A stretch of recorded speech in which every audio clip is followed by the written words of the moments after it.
大家好，欢迎来到本期的纽约最前线，我是赵冰晶。就在昨天晚上呢，希拉里和特朗普的第一场总统辩论在纽约长岛举行。The participants tonight are Donald Trump and Hillary Clinton. On the economy, everything she touched didn't work out. Nothing. Even if you're totally opposed to Donald Trump, you may still have some questions about me.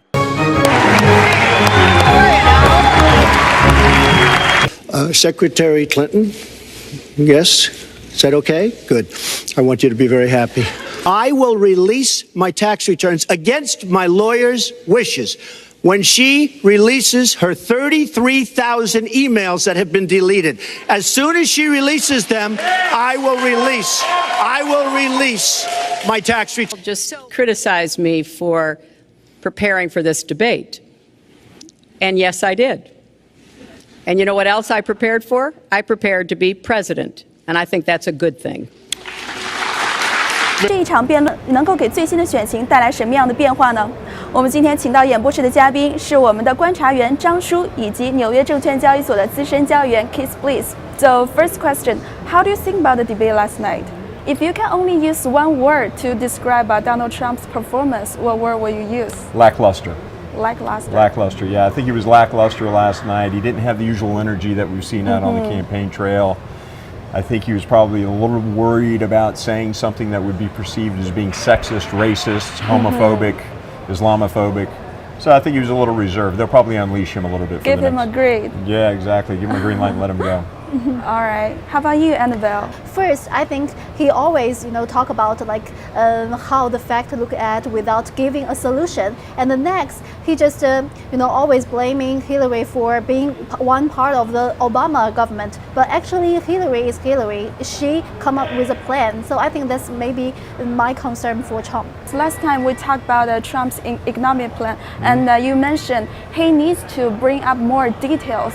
And I expected to see more details last night, but unfortunately we didn't. Lester Holt asked him directly, how will you bring jobs? How will you create 25 million jobs? And he tried to avoid that question. Well, he didn't really answer it. And to me, that was a perfect opportunity to say, well, the 15% corporate tax rate plan and restructuring of the tax code would be the perfect solution for that. Yes. So I think he kind of fumbled that particular issue. But it's also pretty clear that he didn't do a lot of prep, where Hillary Clinton, we know, has been locked in a mock stage for the last 2 weeks, and she was very prepared. Another topic I was surprised that Donald Trump didn't really go after was Hillary Clinton's email controversy. Yeah, he spent an awful long time defending his tax returns and why he's not giving his tax returns. Yes. To your point, it's like, my tax returns are being audited. By the way, Hillary, what about your emails? He's got to learn to deflect these sorts of things and not get so defensive. And that.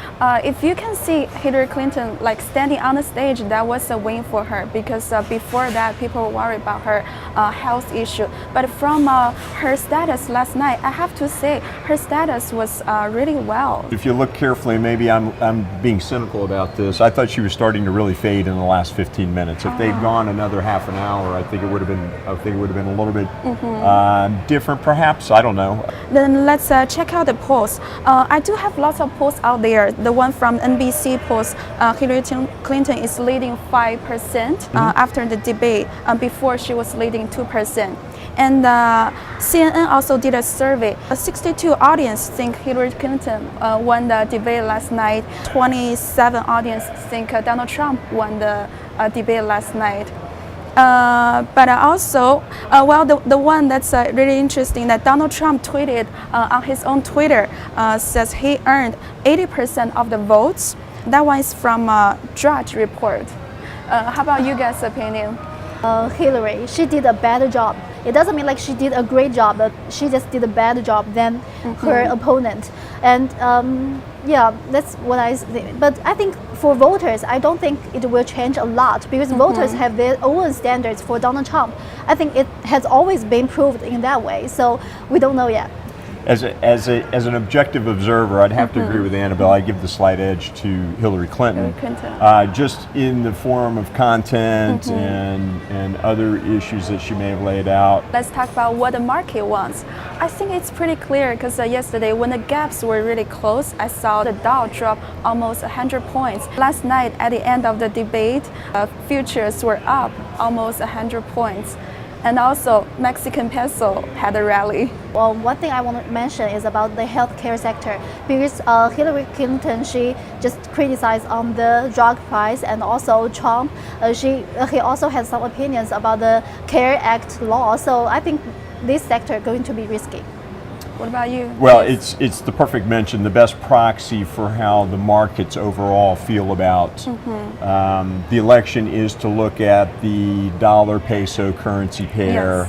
and some of the other currency pairs that will be impacted by some changes, potential changes in trade policy. How do you suggest us to trade the market Well, from right- now to the election day? Well, right now, I think what you saw with the futures is they definitely reacted as she was starting to score, points Yes. last night. The futures moved up, the peso rallied, but then you saw it start to moderate overnight. I think at this point in time, the market has other things to really be worried about as opposed to who's going to be the next U.S. president on January 20th, 2017. All right, we'll keep watching. Hope to see you guys again at the second debate. Okay. Yeah, look forward to it. 好的，以上就是今天节目的全部内容，感谢您的收看，我们下期再会。